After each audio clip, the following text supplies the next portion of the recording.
Bismillahirrahmanirrahim. Assalamualaikum warahmatullahi wabarakatuh.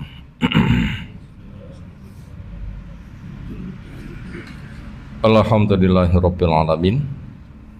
Walladzi arsala rasulahu bil huda wa dinil haq liyudhhirahu 'ala dini kulli.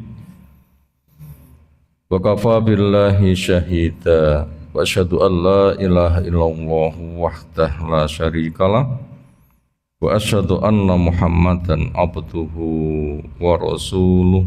Allahumma shalli ala Muhammad wa ala alihi wa ashabihi wa man tabi'ahum bi ihsanin ila yaumiddin.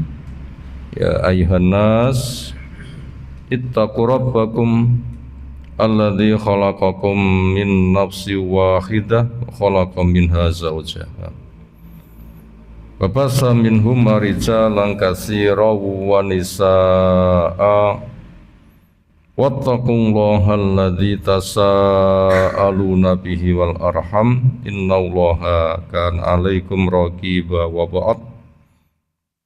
Wa inna asdaqal hadisi kitabullah wa khairal hadyi hadi Muhammadin sallallahu alaihi wasallam.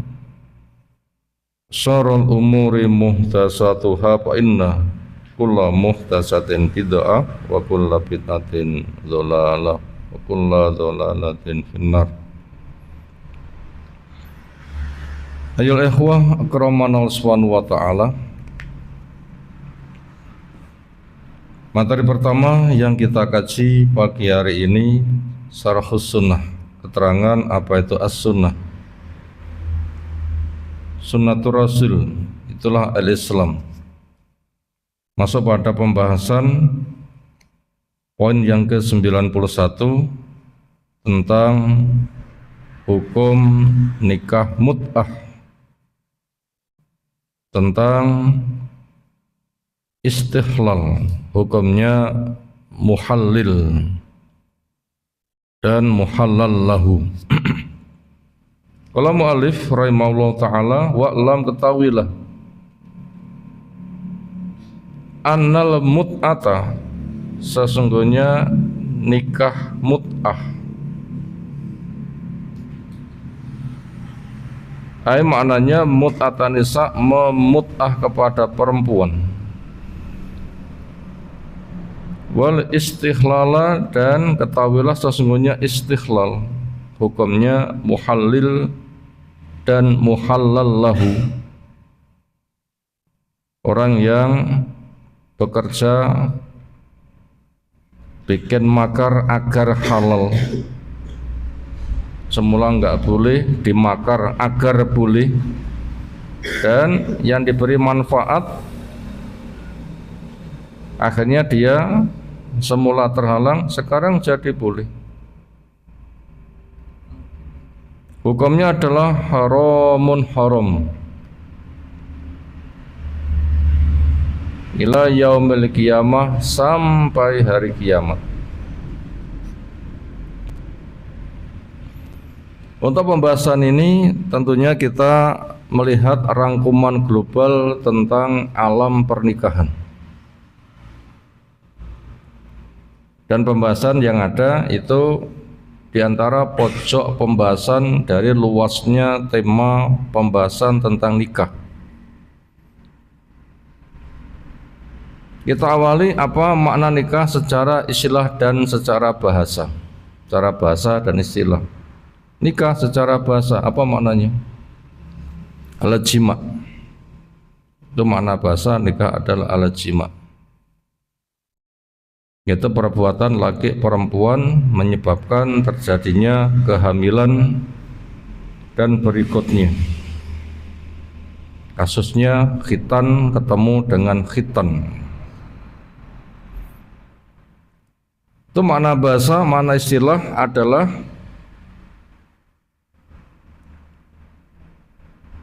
hubungan sakral antara laki-laki dan perempuan asing yang menyebabkan haram menjadi halal. Hubungan sakral antara laki-laki dan perempuan asing yang menyebabkan status hukum yang semula haram menjadi halal. Hubungan sakral itu apa? Yang biasa disebut dengan mitsaqan ghalidha, ikatan yang kuat. Apa itu bentuknya? Bentuknya adalah ketika dirangkum dengan istilah 2 pangkat 3, 2 syarat, 2 rukun, dan 2 wajib. Bila sudah terwujud 2 syarat, 2 rukun, 2 wajib, laki perempuan asing yang semula haram nanti menjadi halal. Apa 2 syarat? 1, izin wali. Otomatis lengkap dengan kesiapan si perempuan. Di laki perempuan ingin mengubah status haram menjadi halal, jelas-jelas dia mau, lakinya jelas mau, perempuannya jelas mau, kriterianya telah terpenuhi. Langkah berikutnya adalah penuhi 2 syarat. Sana minta izin pada walimu. Nah, wali mengizinkan anak perempuannya rabi. Yang kedua, 2 saksi. 2 saksi muslim yang adil. Adil itu beragama Islam, bertauhid, menegakkan sholat, dan tidak terlibat dosa-dosa besar. Itu tanda adil. Muslim, bertauhid, menegakkan sholat, dan dia tidak terlibat dosa-dosa besar. Itu tanda adil. 2 saksi adil. Itu tadi 2 syarat, izin wali dan 2 saksi. Yang kedua, 2 rukun adalah ijab dan qabul. Ijab itu dari wali, qabul itu dari lakinya, temanten lakinya. Yang wali mengatakan, ringkasnya setelah adanya muqaddimah, dia mengatakan, "Hei fulan, kamu saya nikahkan, saya kawinkan dengan anak perempuanku namanya fulanah dengan mahar ini." Itu namanya ijab. Dijawab dengan istilah qabul oleh laki-lakinya, "Saya terima nikah kawinnya dengan mahar tersebut kontan." Misal, yang formulasi bahasa bisa dikreasi, dan seringnya di masyarakat itu dijawab langsung. Begitu yang mengijabkan mengatakan, "Kamu saya nikahkan, saya kawinkan dengan anak perempuanku namanya fulana dengan mahar ini kontan," langsung dijawab, "Qabiltu nikahaha wa taswijaha bi mahril madzakur." Enggak sambung, biasanya dibaleni biasani. Apa itu harus? Enggak harus, cuma biasani begitu. Saksi jelas menyaksikan untuk kasus itu sudah ketemu 2 rukun ijab dan qabul. Setelah itu mahar pasti, berapanya relatif, yang penting lancar. Kemudian walimah, laki-laki yang mengadakan walimah. Karena pesan Nabi SAW, "Aulim walau kana bisatin," adakan walimah walaupun dengan seekor kambing. Lafaz aulim, khitabnya anta, yang diajak bicara kamu, berarti lakinya yang mengadakan. Bila dilaksanakan di keluarga istri, ya hitunglah berapa dananya tanggungan. Makanya petung. Biasanya pas setan ke pitung ngoten nggih. Nanti sekira di sini diadakan walimah, itu kewajiban laki-laki walimah itu. Maka tanya saja dianggarkan habis berapa, karena itu tanggungan laki-laki. Maka tanggunglah. Diperkirakan habis 5 juta, ya beri 5 juta. Nanti keluarga istri yang melaksanakan. Diperkirakan habis 10 juta, punya, ya berilah, tanggunglah. Karena kewajiban walimah itu ditanggung oleh laki-laki. Ketika Ali radhiyallahu anhu menikah juga sama, pernikahan itu ada walimahnya, Ali yang diberitahu. Itu tadi bertemu 2 pangkat 3, 2 syarat, 2 rukun, 2 wajib, dan mahar hukumnya wajib. Diutang boleh, kontan boleh, diansur juga boleh. Jumlahnya bil ma'ruf sak pantese. Sing penting lancar. Rantai apa-apa ya sak kuwate, walaupun mengajari Al-Qur'an. Apabila sugih ya sak pantese. Dan tidak ada batasan minimal, tidak ada batasan maksimal. Itu tadi tentang ikatan sakral. Maka dengan begitu laki perempuan asing yang semula haram dengan rangkaian di atas berubah menjadi halal. Tetapi nikah secara makna bahasa dan makna istilah. Dan pernikahan itu merupakan ta'awun, kerjasama laki-laki perempuan untuk membangun peradaban. Pernikahan itu merupakan media ta'awun, media kerjasama untuk membangun peradaban. Nabi Ibrahim membangun peradaban lewat pernikahan. Nikah dengan Hajar, lahir Ismail, diajak membangun Ka'bah jadi sentra dunia. Nabi Ibrahim dengan Sarah di Syam ada Masjid Al-Aqsa, sehingga anak turunnya dikenal dengan nama Bani Israel itu dari Nabi Ibrahim. Karena Israel itu Yakub itu cucu Nabi Ibrahim. Itu ternyata menikah untuk membangun peradaban. Karena laki perempuan turun anak, turun cucu, terus bahkan manusia berkembang biak sedemikian rupa lewat pernikahan. Yang di awal surah An-Nisa Allah jelaskan, ya ayyuhan nas ittaqu rabbakum alladzi khalaqakum min nafsin wahidah wa khalaqa minha zawjaha wa bassa minhuma rijalan katsiran wa nisaa. Maka Allah ciptakan seorang jiwa, itulah Adam, Hawa dari dirinya, lalu dari keduanya Allah kembang biakan anak turun yang banyak, entah laki maupun perempuan. Itu membangun peradaban sehingga terjadi generasi,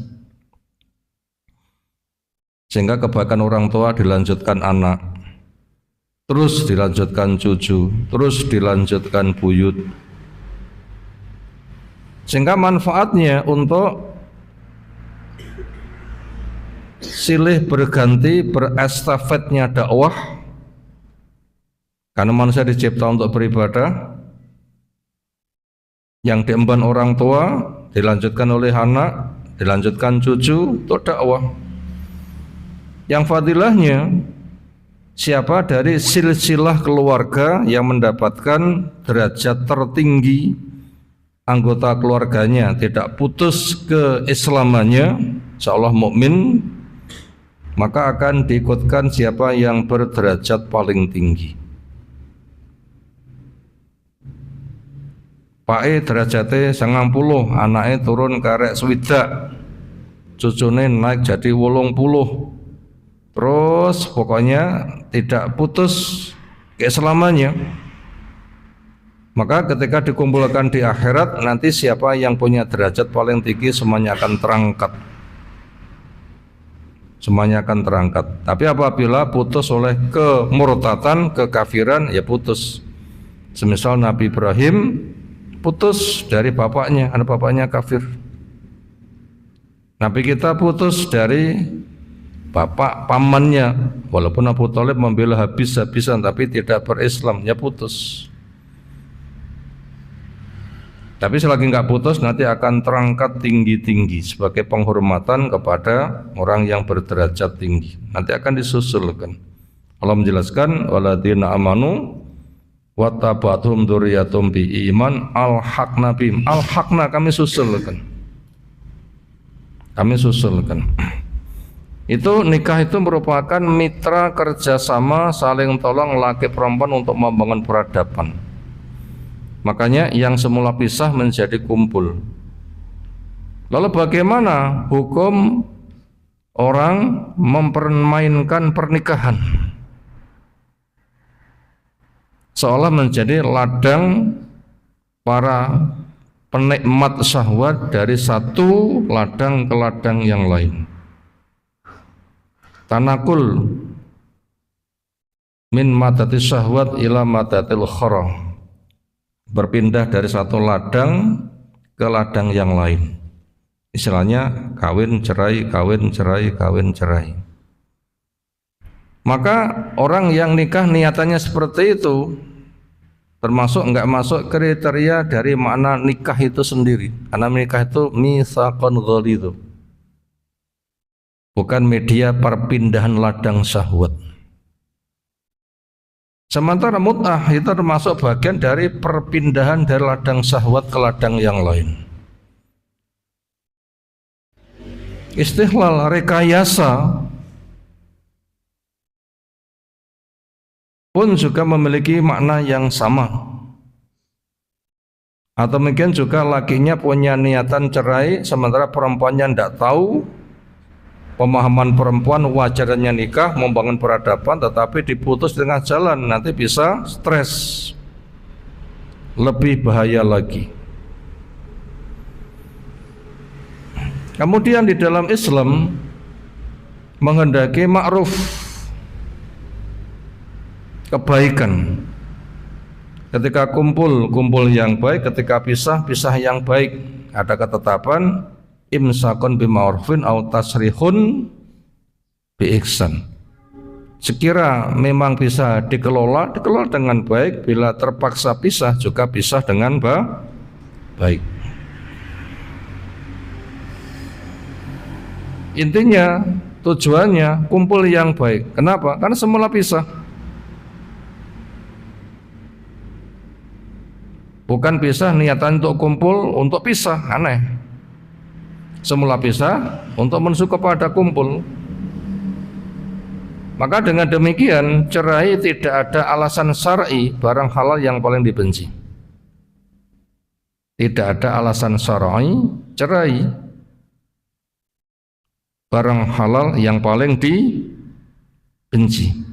Tidak ada alasan syar'i cerai, barang halal yang paling dibenci. Abghadul halal. Jadi cerai itu adalah barang halal yang paling dibenci apabila tidak ada alasan syar'i. Cerai, alasan syar'i itu apa? Cerai sebagai alasan syar'i, nyapa pegatan, alasannya syar'i. Ojo nganti ditanya nyapa pegatan, sirku ngono. Itu namanya nggak ada alasan syar'i. Bila tidak ada alasan syar'i, barang halal yang paling dibenci. Kalau alasannya syar'i, silahkan. Apa itu? Cerai salah satu pengobatan muskilat khilafat, persengketaan suami istri, cuma kelasnya berat. Dan cerai itu apa? Pengobatan persengketaan kasus suami istri, cuma kelasnya kelas berat. Kita ulang kembali yang ketiga, cerai alasan syar'i itu merupakan langkah pengobatan kasus persengketaan suami istri. Jadi cerai itu obat, bukan penghancur. Cerai itu obat, mengobati persengketaan suami istri, cuma kelasnya kelas berat. Sekira persengketaan suami istri itu bisa disembuhkan dengan kelas ringan, yang kelas ringan saja. Wongnya sehat, pantaskah minum obat?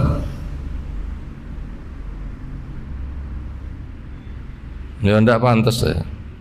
Ibaratnya warak masa panggah mangan ya. Masa sehat berobat. Berobat itu ketika sakit, ya kan? Allah menjelaskan, Nabi SAW menjelaskan, ya ayyuhannas tadawau fa innallaha lan yunzilu da'an ila yunzilu tawan. Wahai manusia, berobatlah kamu, karena Allah tidak menurunkan penyakit kecuali juga menurunkan obat. Jadi berobat ketika sakit, makan itu ketika lapar. Maka cerai termasuk jenis pengobatan ketika sakit, ada kasus persengketaan suami istri. Mungkinkah suami istri terjadi muskilat, khilafat, persengketaan? Jawab, besar. Adakah orang berkeluarga tahu bermasalah? Ket rabi nganti saiki aku senyum terus. Mboten. Sing rong rabi ya ora iso jawab lho. Jangankan kok kita, nabi kita saja sering terjadi kasus seperti itu. Kenapa? Karena laki enggak sama dengan perempuan dan masing-masing punya ego. Samakah laki, samakah perempuan? Sama enggak? Laisa dzakaru kal unsa, laki enggak sama dengan perempuan. Jelas ayatnya, laisa dzakaru kal unsa, masing-masing punya ego. Laki duwe karep dhewe, perempuan duwe karep dhewe. Untuk dipertemukan dari dua yang berbeda sulit. Untuk dipertemukan dari dua yang berbeda perkara yang sulit. Lalu ternyata laki perempuan berbeda, masing-masing punya ego. Kok bisa ketemu, bahkan bisa kompak? Apa penyatunya? Apa penyatunya? Pertama, karena laki punya kebutuhan kepada perempuan, perempuan punya kebutuhan pada laki-laki. Sini punya butuh penyelesaiannya di sana, sana punya butuh penyelesaian di sini, sehingga terjadi mitra. Lihat kita ba'dhum li ba'dhin sukhriya, mitra kerjasama. Ini di antara perekatnya. Perekatnya banyak, itu di antara perekatnya. Perekat yang lain memang fitrah. Perekat yang lain itu memang ada syariatnya. Perekat yang lain untuk menjaga kestabilannya butuh yang namanya keadilan. Laki bersikap adil, perempuan bersikap adil. Sementara adil artinya watu syai' fi makanih, menempatkan sesuatu di tempatnya. Sehingga di sana ada hak kewajiban. Haknya istri, kewajibannya laki-laki, haknya suami, kewajibannya istri. Ketika masing-masing maksimal di dalam melaksanakan keadilan, maka keluarga akan terjaga. Di sana ada sakinah, mawaddah dan rahmah. Suami ketemu istri sakinah, tentram. Dengan ketentraman damainya ada mawaddah, itu adalah jima'.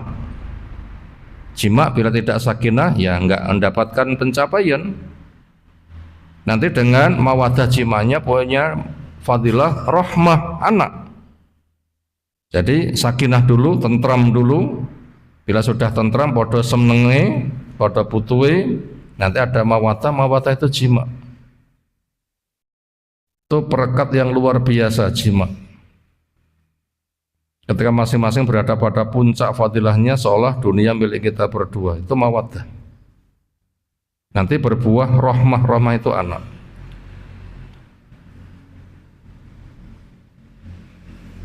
Itu apabila adil nanti bisa tergapai yang seperti itu.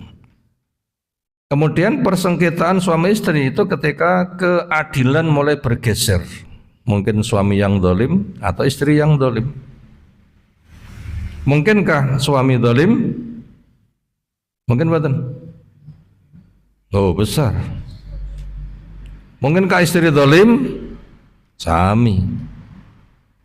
Karena wa inna minal khulata la yabghi ba'dhum ala ba'dhin lalladzina amanu wa amilus solihati wa qulul mahum. Sesungguhnya orang yang berkhulata, berikhtilat, berinteraksi, wong sing serawung, bermitra, apa potensinya? Sebagiannya menindas pada sebagian yang lain. Kecuali mereka yang beriman, kecuali mereka beramal soleh, tapi jumlahnya sedikit. Zalimnya suami berarti nusus dari pihak suami. Zalimnya istri berarti nusus dari pihak istri. Nusus itu adalah perbuatan yang tidak selaras dengan keadilan. Apa nusus? Perbuatan yang tidak selaras dengan keadilan. Suami zalim menzalimi istri berarti nusus dari suami. Istri zalim kepada suami berarti nusus dari istri. Dan itu berpotensi terjadi. Kenapa? Manusia adalah zaluman jauhlah, banyak zalimnya, banyak jahilnya. Sehingga potensi sengketa itu besar, tukaran. Kemudian Islam tidak membiarkan keluarga itu bersengketa. Karena dia itu merupakan mitra. Media membangun peradaban, nah tukaran nanti gagal, broken home, terjadi kekacauan keluarga. Maka solusinya tidak langsung cerai. Solusinya obat yang ringan. Apa obat yang ringan? Pertama mau itu. Makanya ilmu itu harus menghidupi keluarga.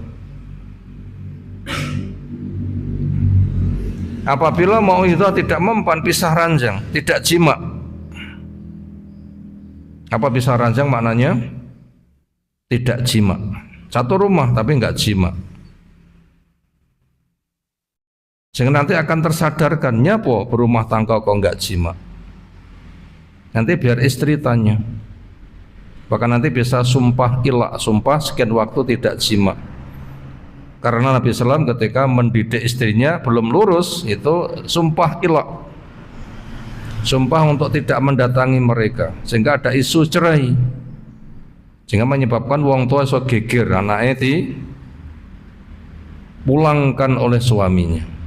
Beresiko.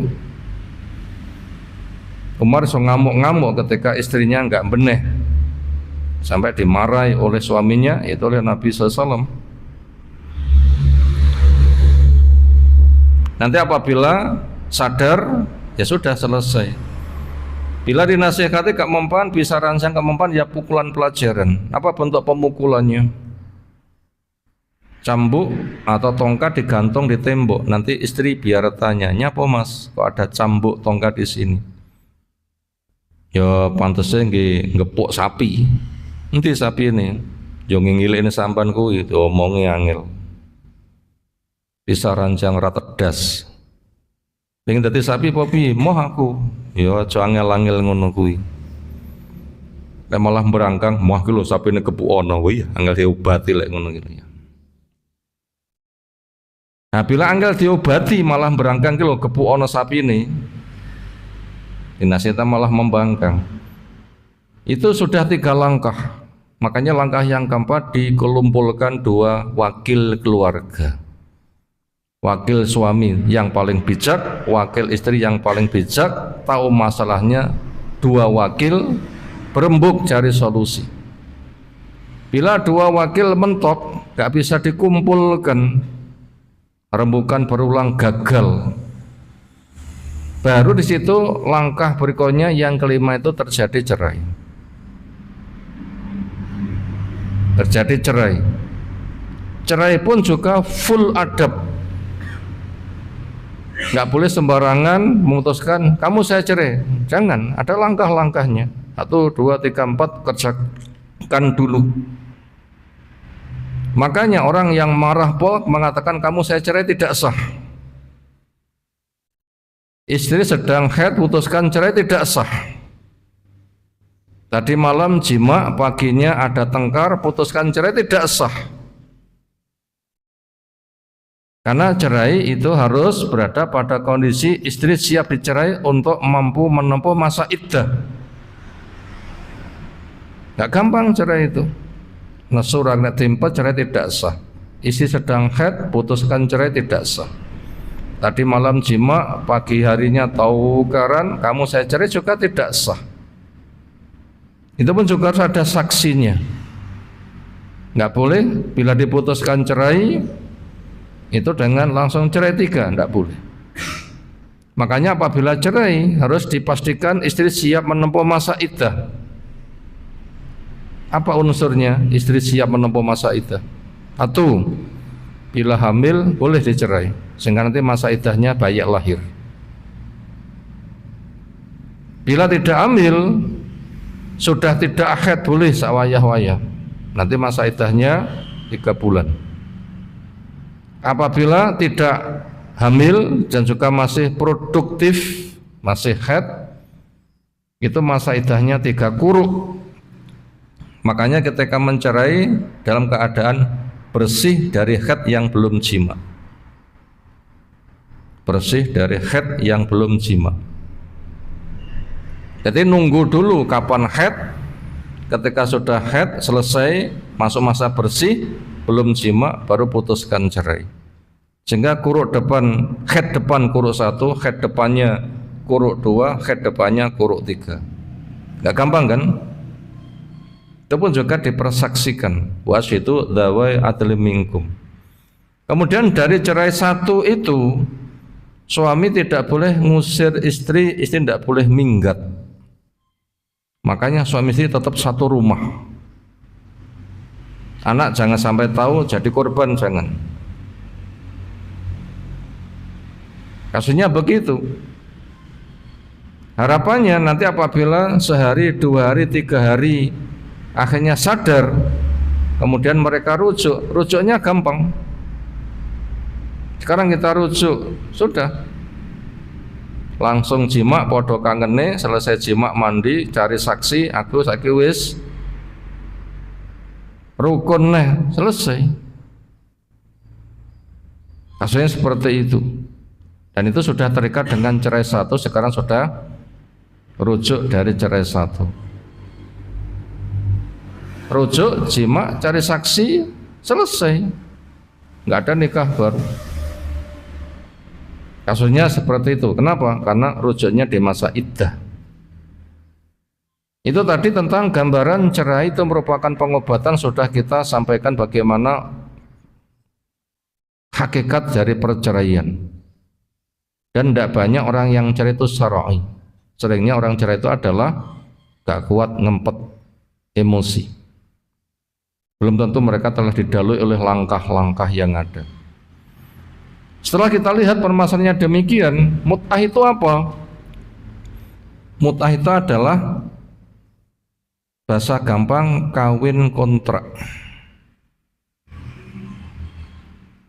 Antara laki-lakinya pengen rabi sekian waktu, perempuannya pengen rabi sekian waktu, walinya tahu perempuannya, anak perempuannya, perempuan yang diwaleni, dia akan dinikah sekian waktu. Nanti apabila waktu yang ditetapkan habis, ya habis. Itu namanya nikah kontrak, namanya kawin mut'ah. Mananya seperti itu. Itu tidak boleh yang seperti itu. Itu pernah terjadi 2 kali kawin mut'ah itu. Pertama kasus Khaybar. Kaum muslimin lama meninggalkan rumah karena ngepung musuh. Sementara syahwat yang biasanya lancar tersalur karena pergi jauh sehingga tidak tersalur. Dan itu mendorong, menggebu syahwatnya. Mereka usul, gimana kalau kami mengebiri diri? Apa mengebiri diri? diputus salurannya sehingga tidak muncul gejolak syahwat untuk jima. Itu namanya dikebiri. Ini merusak, tidak boleh. Nah, maka akhirnya mereka diizinkan untuk nikah mut'ah, nikah untuk sekian waktu.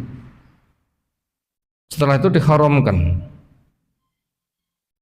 Kemudian terjadi lagi pada penaklukan kota Mekah.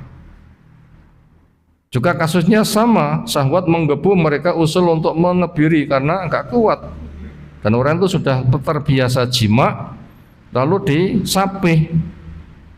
Sementara mereka syahwatnya itu kuat. Nah, ini berat, resiko. Itu resiko. Makanya mereka diizinkan mut'ah lagi, tapi belum sempat keluar dari Mekah sudah diharamkan, dan setelah itu tidak ada pembaruan pembolehan, dan itu merupakan keharaman selamanya. Mut'ah di dalam Islam yang pernah ada akhirnya diharamkan, itu peraturannya tetap berjalan. Ketika cerai ya dijelaskan waktunya sudah habis, nikahnya sekian waktu, berarti sudah lepas, maharnya sempurna, tidak perlu diberi mut'ah pesangon. Karena perempuan menempuh masa iddah, itu nafkah ditanggung oleh suami. Jadi ada pesangon menempuh masa iddah, sehingga nanti akan dipastikan hamil atau tidak hamil. Maka selama masa iddah tidak boleh nikah, karena pemastian hamil atau tidak hamil. Bila ternyata hamil, nanti nasab anak jelas, nasab anak jelas. Nah seperti itu kasusnya ke sana. Jadi tetap menempuh masa iddah sehingga nanti akan jelas hamil atau tidak hamil. Bila hamil nanti nasab anak jelas, Pak Sopo, nanti jelas seperti itu.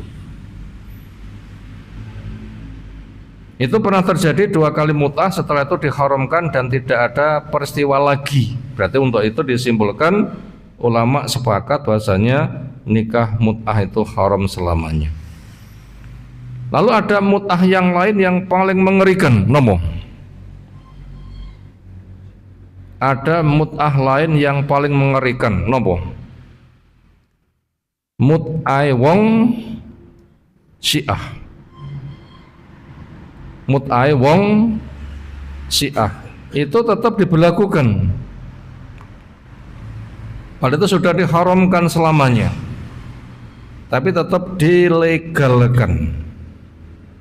Ini jelas pelanggaran telak. Mereka menghalalkan sesuatu yang diharamkan. Di dalam Islam pernah ada 2 kali, tapi diharamkan selamanya. Tapi mereka melegalkan terus, itu pelanggaran hukum. Itu pelanggaran hukum, menghalalkan yang haram. Nanti bisa keluar dari Islam karena membangkang kepada syariat. Kemudian prakteknya ternyata seolah itu menjadi zina yang diatasnamakan agama. Ini ngeri. Zina diatasnamakan agama, ngeri.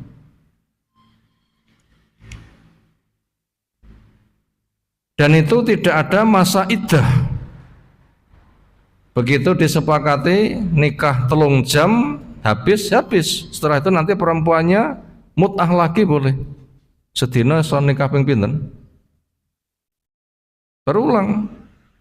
Jam 6 nganti jam 9. Jam 9 nganti jam 11. Jam 11 nganti jam 2. Berganti-ganti terus. Itu pelanggaran berat.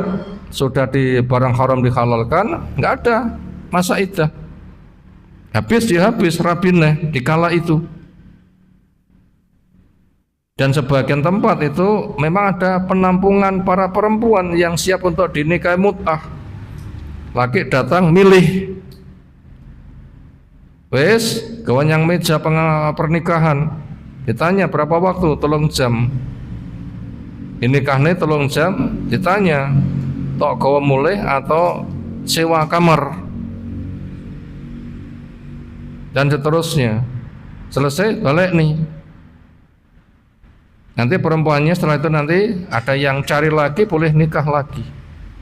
Bahkan sebuah keluarga ketika kedatangan tamu itu diizinkan istrinya mut'ah dengan tamu walaupun semalaman. Sesuk tamunya mulai wis balik kepada suaminya lagi. Kacau kan? Ngeri. Di Syiah ada yang seperti itu. Bahkan mereka dibombong-bombong. Mut'ah sekali derajatnya seperti Husain misalnya. Mut'ah 2 kali derajatnya seperti Hasan misalnya. Mut'ah 3 kali derajatnya seperti Ali misalnya. Mut'ah 4 kali derajatnya koyok Nabi misalnya. Ngeri kan? Semakin banyak mut'ah semakin hebat. Bahkan ada kisahnya, seorang anak perempuan hamil ditanya oleh ibunya, kamu mut'ah karo sapa? Dengan fulan. Oke pakmu. Jadi lakinya itu pernah mut'ah karo mboke, dari situ terjadi kehamilan, lahir anak perempuan. Ternyata ketika dewasa perempuannya juga dimut'ah. Siapa sih mut'ah? Pai. Nggak ada terjadi seperti itu. Ada yang seperti itu. Itu ngeri mut'ah yang ada di sana. Itu namanya perzinahan yang dilegalkan. Itu amat sangat membahayakan. Itu tadi tentang pembahasan masalah mut'ah. Ada mut'ah yang pernah boleh, ada mut'ah yang hancur-hancuran. Mut'ah yang pernah boleh, kasus Khaybar, kasus penaklukan kota Mekah, setelah itu haram selamanya. Itu mut'ah yang pernah boleh. Lalu mut'ah hancur-hancuran, mut'ah yang dikembangkan, dipertahankan oleh aliran Syiah, itu bisa dibilang zina yang dilegalkan atas nama agama. Itu paling membahayakan. Dan itu bukan Islam. Itu bukan Islam. Yang kedua, barang yang diharamkan adalah istihlal. Ada muhalil dan muhalal lahu, yang menghalalkan dan yang diberi manfaat akan kehalalannya. Kasusnya apa? Kasusnya di depan kita sudah menyampaikan kapan terjadi cerai yang syar'i, yaitu istri yang sedang nyimpang diluruskan oleh suami dengan nasihat tidak mempan, pisah ranjang tidak mempan, pukulan pelajaran enggak mempan, 2 wakil keluarga rembukan enggak ada solusi, terpaksa cerai. Cerai penuh adab, sudah kita sebutkan di depan. Mungkin berjalan seminggu, sebulan, ternyata sadar, lilih, rujuk, itu namanya sudah cerai 1. Datang lagi kesempatan kasus lagi. Setelah tahapan enggak selesai, akhirnya cerai yang kedua.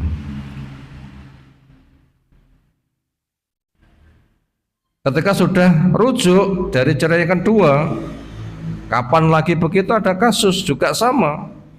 Enggak selesai dengan nasihat, pisah ranjang, pukulan pelajaran, rembukan 2 keluarga, terpaksa cerai yang ketiga. Bila sudah cerai yang ketiga ini, istri tidak mendapatkan hak nafkah dan rumah, berarti pulang ke keluarganya dan tidak boleh rujuk. Pulang ke keluarganya tidak boleh rujuk, putus. Itu namanya talak bain, talak putus, pisah yang nggak bisa rujuk lagi. Kenapa? Sudah mengalami 3 kali. Nah, ketika nggak bisa rujuk, ini bisa jadi ada penyesalan. Lakinya menyesal, perempuannya menyesal, tapi mau rujuk nggak boleh. Kenapa? Sudah cerai 3 kali. Nah, di sini ada pihak yang merekayasa. Piye carane iso rujuk? Mungkin ada laki-laki lain punya ide, aku mesak nih, apa rujuk gak iso, tak tulungi, tak rabini. Nanti apabila sudah saya cerai, masa idahnya habis, ben balik. Ini namanya laki-laki muhalil, haram untuk dia. Itu jelas nikah punya niatan cerai, ingin mengubah, ingin merekayasa hukum, haram ben dadi halal. Dia otak-atik, ini bahaya besar, dosa besar itu muhalil lahu, muhalil itu laki-lakinya yang pernah mencerai 3 tahu atau tidak tahu tidak ngerti. Yang penting ada laki-laki yang muhalil, menghalalkan. Atau juga laki-laki yang sudah mencerai 3 bikin proyek. Napa proyeknya? Bojoku tak pekat ping 3, apa tak rabi neh gak iso. Sapa sing gelem ngrabi, bayarane piro siap. Namanya bikin apa? Bikin proyek. Dari kontraktor ngoten nggih. Sapa gelem ngrabi bojoku, nanti bila sudah pegatan kesepakatan kontrak piro bayari. Laki-lakinya bikin proyek sama, itu juga muhalil, muhalallahu dia namanya. Hukumnya haram. Hukumnya haram. Sing nandangi proyek ya haram, sing akhirnya bisa rujuk kembali nikah baru lagi juga hukumnya haram karena itu direkayasa. Lalu apakah ada kemungkinannya sudah cerai 3 bisa nikah lagi? Mungkinkah ada kemungkinannya? Wis pegatan ping 3 bisa nikah lagi? Mungkinkah? Adakah kemungkinannya? Jawab ada, tapi tidak ada rekayasa. Oh, itu sudah cerai ping 3 sudah, wis gak ada urusan belas. Akhirnya perempuannya masa iddah habis kawin lagi dan tidak ada niatan apa-apa kecuali memang pengen rabi. Dari pernikahan yang ada akhirnya menjanda yang tidak rujuk. Napa menjanda? Mungkin suaminya mati. Iya, aku dhisik rabi karo bojoku sing pertama dipegat ping 3 saiki rabine bojoku mati. Berarti menjanda ping 4 ngoten nggih. Lalu pengen rabi lagi. Ternyata mantanku dhisik rabi purung yo. Cari informasi ternyata belum, ada kolengan, pengen rabi pora, pengen. Mereka rabi lagi dengan babak baru boleh, tapi itu tidak ada rekayasa, memang itu asli. Sehingga ketika perempuan sudah dicerai 3 lalu kawin lagi, itu nikahnya normal, nggak ada rekayasa blas. Lalu bila perempuannya menjanda lagi,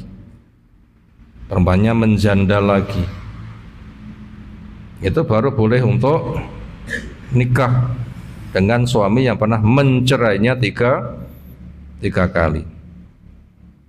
Itu bila tidak ada rekayasa. Makanya orang yang merekayasa itu termasuk perbuatan dosa besar. Kontraktornya namanya muhalil, yang punya kontrak, dikontrak nih beni sorabin namanya muhalallahu, keduanya sama-sama diharamkan mal'un, mereka orang-orang yang dilaknat oleh Allah Subhanahu wa ta'ala. Itu penjelasan panjang lebar tentang tema pendek yang ke-91 tentang mut'ah dan istighlal. Ini mau masuk materi kedua sudah cukup panjang ya. Mungkin untuk materi yang kedua belum terkaji di pagi hari ini, kita cukupkan dulu. Ada tanggapan silahkan.